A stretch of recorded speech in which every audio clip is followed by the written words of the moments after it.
Hey guys, Palsteron here, and today let's talk about my last Epoch starter for the 0.9 multiplayer patch, which was a Bleed Hammer Throw Paladin. So I absolutely love the skill Hammer Throw. It's basically like in Path of Exile if you married Spectral Helix and Blade Vortex and it had a beautiful love child. It follows you around wherever you go. It's absolutely awesome to play. The thing is, with the multiplayer patch, basically all the single player progress has been wiped, so to say, so it was a fresh start. And what I wanted to do with this build is have something that can easily scale without needing any particular gear, which meant that the Smite version was just not going to cut it because it needs very specific idols and they have huge roll ranges. So it's not just about finding them, it's finding good versions of them. Otherwise, I don't know, your build's not going to scale. So I went with Bleed. And I didn't just go into this blind. I played this build a while ago and it was pretty decent. However, this patch, it got quite a few improvements. Other than buffs, the standout of this build is that you don't need a single unique. You don't need a single idol to really get going. Your bleed damage will be high no matter what, up until like Empowered Monoliths, at which point you will have decent gear. But with that said, let's get into the video. All right, so here we are, level 100. Hammer Throw. This is the skill if you've never seen it before. Basically, what I wanted to do with this build is a few things. Number one, I wanted it to be able to start with no prior gear, since a lot of people just started out multiplayer, me included. Or if you played a different character and you now want to go into a Sentinel or even a Paladin, something that makes it so you can easily farm up the gear you need. And basically, I wanted this build to do everything up to mid-sized corruption. Like high-tier corruption obviously needs a lot more gear. And tier 4 dungeon bosses we didn't do yet. We did everything up to tier 3 dungeon bosses, which were quite easy. And I also wanted the playstyle to be fun and fast, which is pretty damn easy when you have the arguably best movement skill in the game, which is Shield Rush. And overall, even if you later want to respec into something super juicy once you have insane gear, you can definitely do that. Paladin is one of the strongest classes right now. So this build revolves around Hammer Throw, and as you can see here, it kind of swirls around me, it orbits around me is what it's called. So the reason it does that is because I have certain nodes to support it. So what it starts out with is you basically throw one singular hammer and it returns back to you, kind of like Spectral Throw would be in Path of Exile. But then over time, it kind of evolves. So this basically makes it so your hammers do not return anymore, but it does more damage, right? But then you get additional projectiles from Catapult. So now you have, let's say, 5 projectiles with this. Then you get Iron Spiral, which means the hammers spiral around you. And what happens here, Hammer Vortex, is not only do they spiral around you, but they also follow you around. So if you're playing Path of Exile, this is not like Spectral Helix. Once you orbit, they actually follow you around, which just makes for an incredibly fun playstyle. So the reason we're going Bleed is basically that Paladin has some really strong passive skills, notably Penance right here and Redemption. It's extremely strong support for throwing bleed chance, and also because Hammer Throw just hits a lot, so we get a ton of bleed stack on the enemy. Every hammer you see here can hit multiple times against single targets. And the reason that's so important is because some enemies have huge hitboxes. The most important enemies in this game will get hit, I don't know, 4 to 5 times with these hammers, which is quite insane. Now, the patch notes for the skill were quite awesome. First up, Hammer Throw now hits enemies more consistently in this slightly wider area. So the hammers got a little bit girthier, which is really nice for shotgunning and clear in general. Also, it's slightly more lenient about hitting scenery. So basically what that means is it used to be really annoying because if you're next to a wall, the hammers kind of disappear. This is now a lot less annoying. And the biggest buff was basically a bug fix that I didn't even know existed. I used to play this on the old version and it felt fine to me. Fix the bug where each hammer only applied ailments to an enemy the first time it hit it. So if you think about how this works here, these hammers will hit multiple times against big hitbox enemies, and they usually only applied ailments on the first target, which was a bug. And that was now fixed, which is definitely noticeable. The build didn't used to have all that much single target damage. I was always kind of wondering, and now it's kind of fixed, and now it's a lot more competitive. Now, starting out with skills, first up, we have Hammer Throw. So first, you path up here. You only need to take 1 point and then get to Steadfast. Whenever you're leveling, the first thing you want to get is actually Avatar of the Spire, which you will respec later. But very early, it gives you a lot of flat physical damage, which doesn't count for your bleeds, but you're not going to be bleed early. Other than that, the important nodes are Catapult. This makes your mana cost go up, but you get additional projectiles +4. Then if you ever have mana problems, take Ballista for the minus mana cost and more damage. Once we have this and we have the additional projectiles, what you want to do is Iron Spiral, which basically transform it into a Spectral Helix and PoE. The hammers spiral around, but they don't follow you around yet. For that, you have to take Hammer Vortex. Now, early on, this is a lot of mana increase. As you can see here, mana +4, mana +4, mana +4. For a skill that already costs 3 and that you want to spam really quickly, that is quite annoying. The most important mod on any of your gear will be the -3 throwing attack mana cost. You can get that twice, and you don't need any higher roll. This -3 stays the same whether it's a tier 1 roll or a tier 5 roll, which is also one of the reasons why my gear is pretty shitty right now, because I kind of need that minus mana cost. Once you have everything up here done, you want to just take the 1-pointer through rapid throw and take as many weighted hammers as you can get. This more damage multiplier also works for bleed, which is incredibly strong. Getting more multipliers for ailments is incredible, but you have the downside of -50% projectile speed. And if you might ask why I took more than one note here, it's because I kind of want to compensate for that. It kind of sucks against clear, although against bosses you won't see that much of a difference. I just feel like it was more quality of life than getting a little bit more attack speed. Then we have Shield Rush, which honestly is just an absolute monster of a skill. Basically, in all these very clunky, long layouts, you basically just keep it pressed, and as long as your angle is correctly, you can just shield charge like crazy. If you have never seen Shield Charge or Shield Rush, this is what you can do with it. So it doesn't run out. So what you do is you keep it pressed and it just keeps going. And if you have like one of these long alleys with some of these clunky ass layouts, it is just the best movement skill in the game by far. As for what skills we take, well, there isn't really much. The most important, I guess, is the mana efficiency, because it can get quite mana hungry. Damage taken while rushing is nice. It sometimes happens that ranged mobs kind of hit you, but not really. And then the increased stun chance. Sometimes at the end of your rush, you will stun enemies, which is kind of cool. And the end is just some AoE. Honestly, after that, it really doesn't matter. As you can see here, I didn't even spend all my points. As for Holy Aura, this one's pretty standard. Holy Aura got nerfed, but it's still really strong. So physical damage, 50% increased. Very strong. Now, if you don't know, Holy Aura basically works in a way where it is a passive bonus. Everything you take on the skill gives you passive bonuses. However, it will also give you double the buffs if you click it, and then it goes on cooldown. So if you need like a little bit of a damage buff, that's when you actually click it. But everything you see on the aura is always up. The increased global physical damage also counts for bleed, so that's incredible. You get here to expedite for the throwing attack speed, and also you get haste, which is quite strong. And then you also get a little bit more attack speed here. Shelter from the Storm, Endurance, Ali Res. If you need more Endurance, go for it. You can maybe, I don't know, remove 1 point here. But in my opinion, you definitely want to go up here. Now, Cleansing Ailments is incredibly strong, and also getting a little bit of extra poison res. You don't really get any poison res from the Sentinel tree, so that's quite nice. If you're already capped on poison, you can also cut these and put them into like slow or something like that. As for sigils, what I did here is damage granted per active seal. I actually didn't put 5 points into here because I wanted to get the extra defensive bonus with the block and with the endurance threshold. The most important point here is Last Wish. You really don't want to cast these sigils. So Last Wish, whenever you kill an enemy, you have a chance to just summon it, which does not consume your mana. A little trick here is at the start of the map, what you can do is you can press Sigil, your mana is going to be gone, and then you press Volatile Reversal and you get your mana back. I did this a little bit too slowly, but you get the gist of it. Volatile Reversal, we're going to talk about in a second. So these Sigil basically give buffs per Sigil. I get increased damage, I get Endurance Threshold, I get extra duration so they don't run out, +1 maximum Sigils.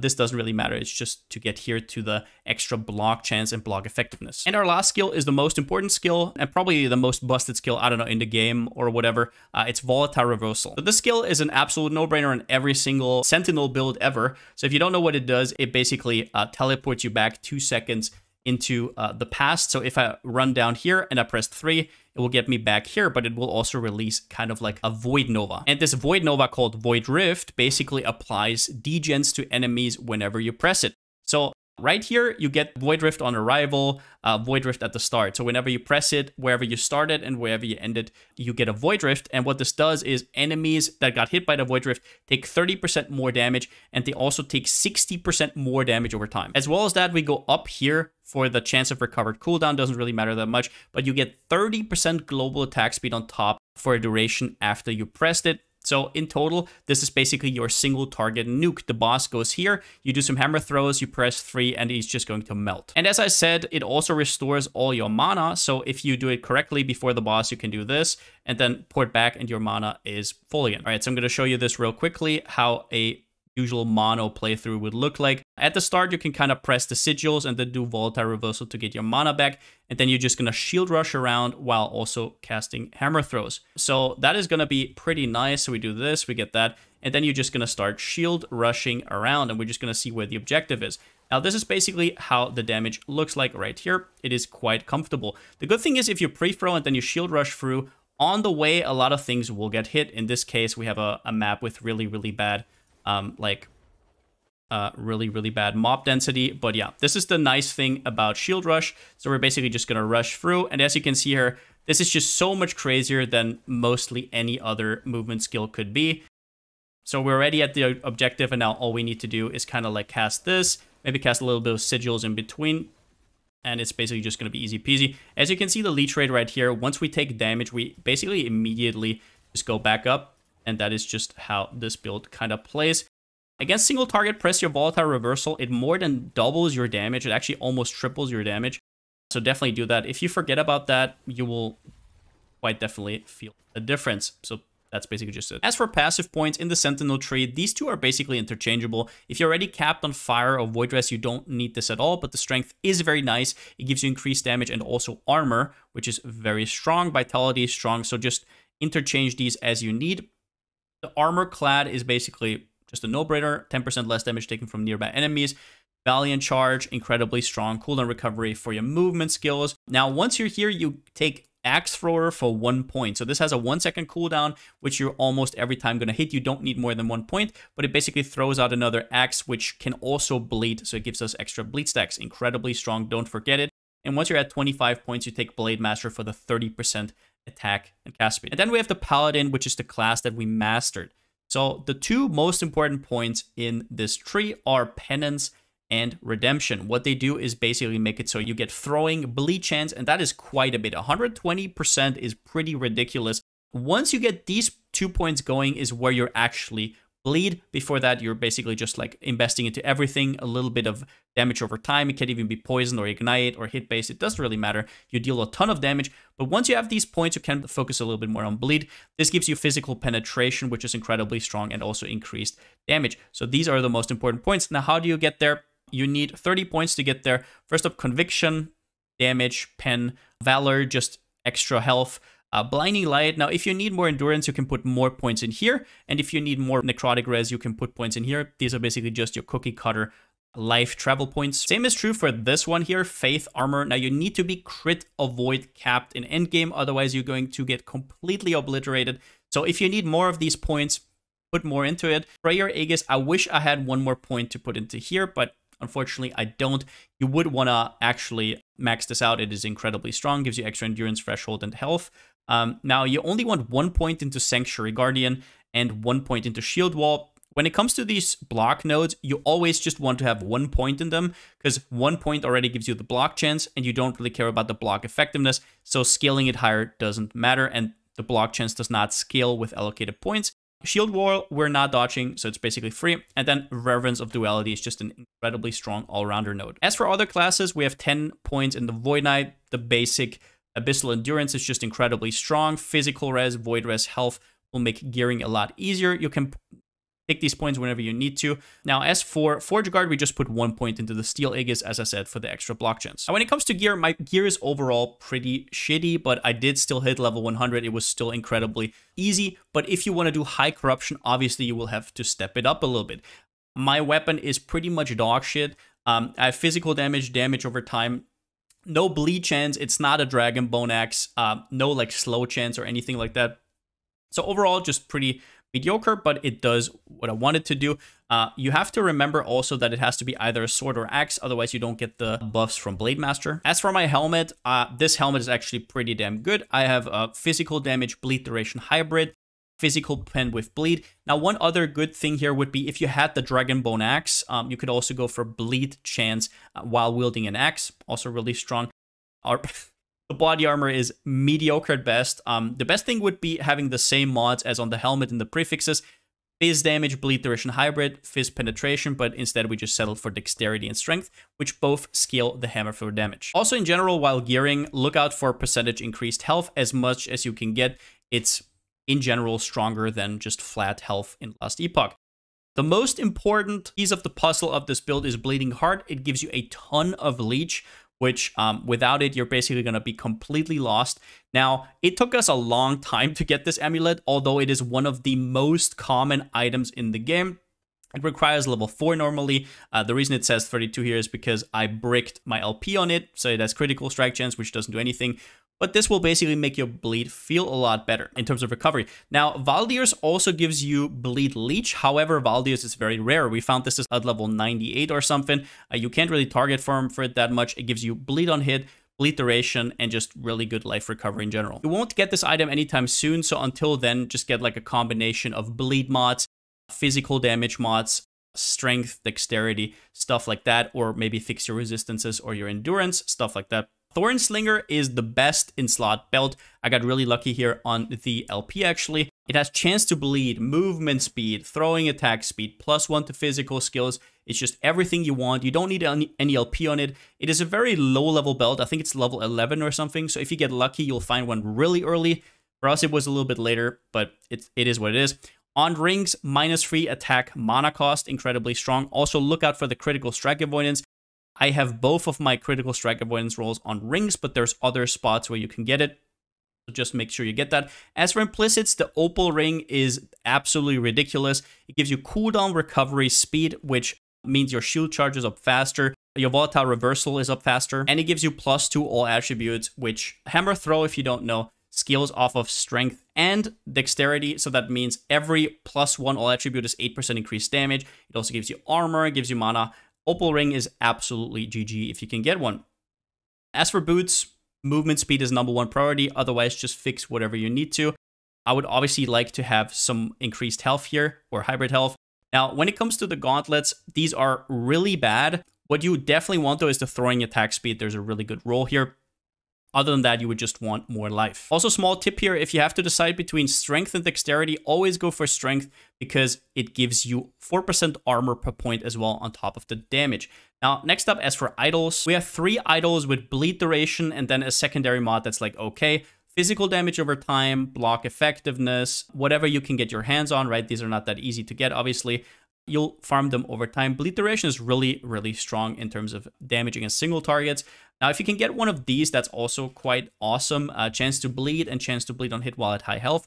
These are a little bit more annoying to get. So until then, you can just run 4 of the bleed duration or just fix your health or your resistances like I do right here. You can also use these like with chance to bleed on hit and fix a random resistance, right? And the rest here is like damage over time, void res, whatever we need to fix our resistances. Now, before this question comes up, I actually did farm up these smite idols and I did try it with bleed. A lot of people were saying, just use this with bleed. That's extra procs from the smites. However, the problem is the procs are not that much. Even if you had 4 with perfect roll, you get like 36% chance to smite on hammer throw, which sure, it has a good more multiplier, but in general, you're losing out on all of this. You also have to think about what you're losing out on. If you put these 4 in, you have to remove all of them. You don't get the bleed chance, you don't get the bleed duration, you're not going to get the block effectiveness, stuff like that. Your resistances are also going to be a lot harder to get. You're not going to get something like increased health as well. As for our blessings, we start out with Leech Raid, which was very surprising. I just got it randomly, and I just kind of found out that it is quite OP, so I just kind of kept it. Then we have the lightning resistance. Now this one here is not that important, but if you need the res, you can get it. You can get even more. We by no means have perfect blessings. For example, here I got increased physical damage and I just kind of stopped, but increased bleed chance would be infinitely better. So if you can farm that, that's huge. The one you should definitely seek out is the physical resistance shred. This one you can't really get from anywhere else. It is absolutely insane, and it will probably double your single target damage. And then at the end, I just have some endurance. Now, leveling could be a little bit annoying, so I'm going to quickly talk about it right here. First up, with your hammer throw, what you want to do is you want to get up here as soon as possible. You want to take winged hammers first, then steadfast path. Now, at this point, it's going to feel quite mediocre, but the damage is going to be decent. Once you get catapult, just 1 point into it, you will already have 3 projectiles, so it's going to feel a lot better. At this point, it's not going to orbit around. It's basically going to be like Spectro Throw in PoE. Then you take Avatar of the Spire, which you later don't want anymore. You just respec it for free later. But the plus 12 damage early is absolutely ridiculous. So at this point, the mana cost might be a little bit annoying, but not that bad. So as soon as possible, you definitely want to get rings with the -3 attack mana cost. It doesn't matter what else the ring has, but just try to get that early. You can get it from, for example, shattering an item or just picking it up. Whatever you want, it can drop very, very early, so check all the rings you drop. Now, next up, you definitely want to go into both Iron Spiral and Hammer Vortex. However, Hammer Vortex might be too rough on your mana cost, so what you might have to do is first go Iron Spiral, so it spirals around you, and then take a few Ballista points, right? So if you don't have the rings, if you didn't get lucky, you might have to put some here. You definitely want to be able to spam your hammer throws, and then once you feel comfortable, you go into Hammer Vortex right here, and at that point, want to finish this out, and you want to get Catapult as soon as possible as well. But once again, it also gives you extra mana cost, so just kind of manage it with the minus mana cost from Ballista. And once all of this is done, you probably still want to have Avatar of the Spire. You can respec that a little bit later, but you want to go down here, Rapid Throw, and then take a lot of weighted hammers. Now, if the projectile speed feels too bad, you can kind of like swap around between weighted hammers, then take a little bit of projectile speed to counteract the minus projectile speed, right? However you feel like. As for Volatile Reversal, basically you want to get down here as fast as possible. At the start, you're not really fully bleed, so you don't need the time rift just yet. You want to go down here first and get all the points into Harbinger of Dust, which just increases the general damage taken. And then at some point, you want to go up here. And the last points will just be the extra global attack speed. Important thing as well is Holy Aura only works if it's actually on your skill bar down here. So I know it's an aura kinda, and you don't have to press it, but you still have to have it on your skill bar in order for it to be activated. As for passive tree while leveling, you don't want to take Blade Master anytime soon because it kind of shoehorns you into swords or axes and you don't really know what you're doing right now. You want to get into Paladin as soon as possible and then go Penance plus Redemption. Those are going to be huge, huge damage increases. So Conviction, huge damage spike. Just take everything necessary you need along the way to get here. And once you're here, it's going to get a lot easier overall. If you really need the Void Resistance early, usually once you're here, you're already like level 28. So the first act is already over, which is where most of the Void damage comes from. So it's not really going to be all that important. Just go into Paladin immediately and rush Penance and Redemption. The only thing I would definitely take early is Axe Thrower. As soon as you're here, it is quite a nice increase to your damage overall, but don't go all the way up here. Save points if you're already over leveled and you don't get your Paladin Mastery yet. Just save the points, don't allocate them yet, and once you have Paladin, just throw them all into Conviction. Now, when it comes to filter, my filter is pretty cookie cutter, but I don't really want to share it right now. It has changed quite a bit.